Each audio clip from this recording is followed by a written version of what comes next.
In today's deck profile episode, we're once again jumping into the CS engine and adjusting the top end. While I haven't done a deck profile on this particular variant, CS Mastermon was one of the first CS decks that saw some event tops that made me want to explore other options for the top end.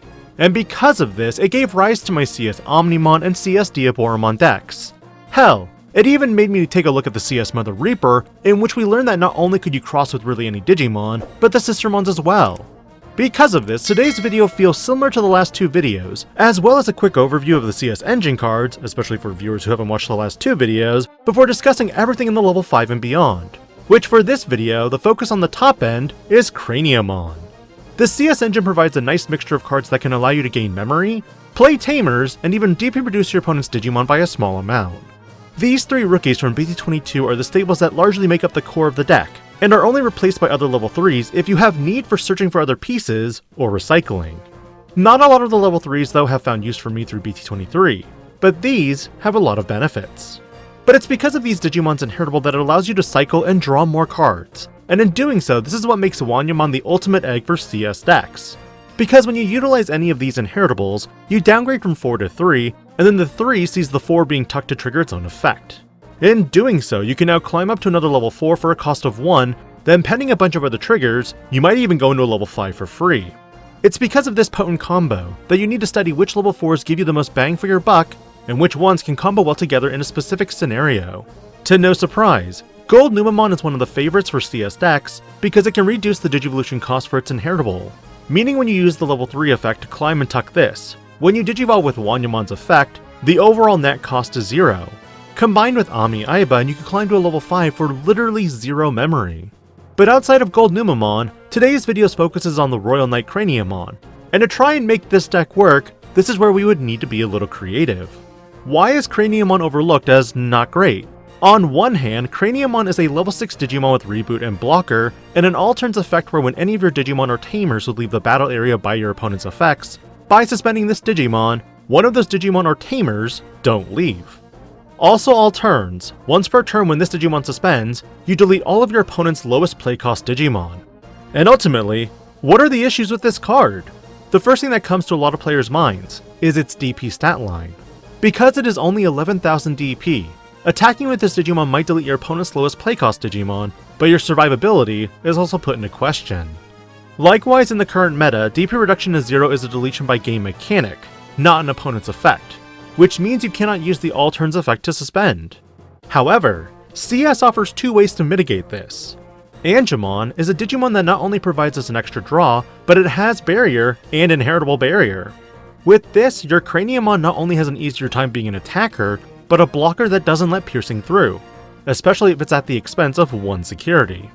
The second mitigation factor is guardromon. While this Digimon is heavily used for its DP reduction and potential de-Digivolve when there's a Digimon with the same level source, slotting one as an inheritable gives you an extra 2000 DP buff to your Digimon on your opponent's turn. Which means, Craniamon goes up to 13,000 DP for its base stat line, with subsequent copies putting it to 15,000 DP as a blocker. While not absolutely necessary, combining the likes of both of these Digimon make Craniamon very sticky. That unless you have de-Digivolve or enough DP reduction, good luck moving this bad boy off the board while maintaining a board yourself. Which leads to the level 5s for this particular deck profile. CS again offers a wide variety of level 5s that I've been tinkering with. Many players gravitate to Rise Greymon because of its aggressive nature and can potentially set up the Yuko Kamashiro for the raid play. Kirinmon is another favorite because of its ability to trash the top security card, then Digivolve into a level 6 Digimon with the CS trait with a reduced cost by 2. And across other lists, okuwamon has also been a favorite because of the DNA Digivolution capability to taunt and de-Digivolve while simultaneously creating a float. But when you focus on Craniamon, in my testing, two Digimon really gave me what I wanted for this build. Because Craniamon's shtick is all about suspending, we need to look at something that could give us an advantage with blocker. And because of this, weregarurumon was the first card that had some tactical advantage. Granted, the only downside was you needed a CS Tamer in play. On play, and when digivolving, if you control a CS Tamer, you taunt one of your opponent's Digimon to attack. Its inheritable is an all turns, once per turn effect where when attack targets change, you de-Digivolve one on one of your opponent's Digimon. This creates an interaction in which when your opponent's Digimon is forced to attack, if they promoted up a level 4 for example, When you block with Craniamon, you can sequence the effects in a way that use weregarurumon's effect first to de-Digivolve that level 4 to level 3. And if the play cost of all other Digimon in play are also level 3, you effectively nuke the board. But for the secondary level 5 for this deck, interestingly, I went with okuwamon. While you might be scratching your head and wondering why I choose okuwamon, this Digimon fulfills a lot of what I want to do with this deck. Because Craniamon can only target the lowest playcost Digimon, this puts my opponent in a bind, in which if they were to hard play level 3 after suspending all of their bodies, climbing up to okuwamon with multiple of the same level sources means that I can effectively still target the same suspended body, then spin it off the battlefield. This counters the aspect of wider board building with Craniamon, and as you build multiple Craniamons, it honestly becomes quite a headache for your opponent.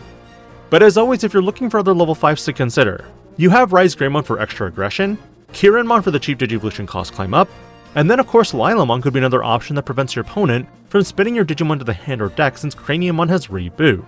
I tested with Lilamon, and for some matchups, it actually is quite nice. But when pairing Craniamon with a secondary level 6, I looked at each and every Royal Knight released in BT22 and BT23. While Leopardmon Ace was the first thing I considered, there aren't enough good targets for me to play out to make it really effective. Likewise, Jessamon is great for aggro and it does provide you ways to close out your games, but for the thematic sake of taunting and blocking, we're bringing back Alphamon for this particular video. Alphamon can do 2 blocks, and because of effects like okuwamon, we can trash security on the block. And like my previous videos, we still look at the same Tamers of Amiiba for cheating into our next levels, along with a Rata Sonata from the memory fixing and redirects. However, because we are on Alphamon, this does open us up to Kyoko Kurumi for another fixer that lets us skip to Alphamon immediately if we need to. While some Tamers may opt to run Takumi Aiba, because of the stickiness of Craniamon, I do think we don't need this Tamer, since he does the work for us. But if you really want to, you definitely can run it. Consistency wise, we close out with the usual Tamers, Yugo Kamishiro, though we don't really play much with Digimon, and while Mirai can spin at the beginning of turn, we can also better utilize it with card effects like Hoodie Net Cafe. At least, this is how I felt in my testing. Which means onto the combos. Like always, we want that level 3, 2 level 4s, a 5, and a 6 to really go off. But if you want to simultaneously set up your Tamer, the 6 can go away in your opener and be an Amiiba. Like always, if you can fire off Wanyamon into a Terriermon on your opener, this is a great start. And if you're going first, but don't have the right 4 you want, you can also always Digivolve off Terriermon's alternative condition of 1 memory instead of 0 to choke at 1. But if you pass at 2 memory with guardromon or goldnumemon, this is the most ideal start. Because when you promote up the stack, when you downgrade back to Terriermon, you can play Amiiba before going into Angemon and use Ami's effect to climb into a level 5. Okuwamon could spin back your opponent's Digimon, or weregarurumon could force the taunt. At which point, going into a Craniamon to pass the turn is okay, because there are a limited number of ways your opponent can get rid of this without truly affecting their board. Craniamon when it attacks can delete all of your opponent's Digimon with the lowest play cost, and then because it reboots, you can force a block if you need to do it again. And with subsequent Craniamon stacks out, it really does get obnoxious. Now with the simple combo of holding the line and attacking with that barrier, what is my recommendation for a starting point of this deck? To tie it together, we have Wanyamon again being the level 2 egg. Reducing our Digivolution cost by 1 when we tuck is really helpful because it helps conserve our memory to achieve our higher level stacks. For level 3s, there's not much else to add on here other than you want to go the full 12 with Terriermon, Palmon, and Hagurumon, and maybe drop Hagurumon if you're looking for space. 11 to 12 rookies is definitely the recommended number here. Though if you do need to go higher, you can utilize cards like Caramon who can find your Arata Sonatas as well. Level 4s, I strongly recommend 11 to 12 level 4s here. Guardromon again helps with increasing your DP against decks that may try and DP reduce you on their turn. Angemon gives you barrier, which means you can proc Craniamon's effect regardless if you suspend, but can't delete the attacker. And then of course, goldnumemon for reducing Digivolution costs. Because all of your top end Digimon have blocker, there's no reason to include Digimon like Ankylomon or Greymon. As for the level 5s, okuwamon helps clear wider boards for you, while weregarurumon makes it deadly on the attack. And then of course for top end, I'm going a little slower with 2 alphamons versus 4, and 4 craniamons for board control. Players may choose to adjust the ratios of this to a 3-3 or even 4-2 because games are meant to be fast these days, not slow. But Craniamon's effect is very amusing and makes your board very sticky. No level 7s in this lineup because Craniamon fulfills the role of dealing with wider boards.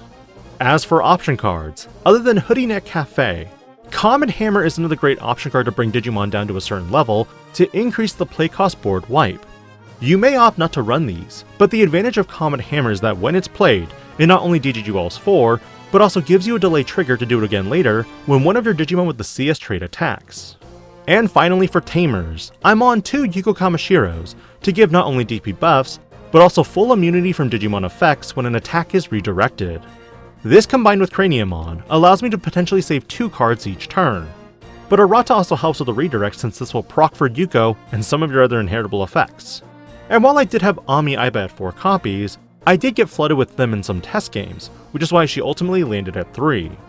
Now, I'm not going to say CS Craniamon is the best deck to play, but we're at a point right now in the Digimon card game where there's not a lot of releases other than Amethyst Mandala, and even then, this gives us an opportunity for players to explore unconventional builds. Because of this and how CS has a very typical bottom end, I've really enjoyed exploring alternative top ends just to see what players old and new can play with. What are your thoughts on CS Craniamon, and is it something you'd consider playing? Or are you and Sakuyamon and Titan waiting room for future releases?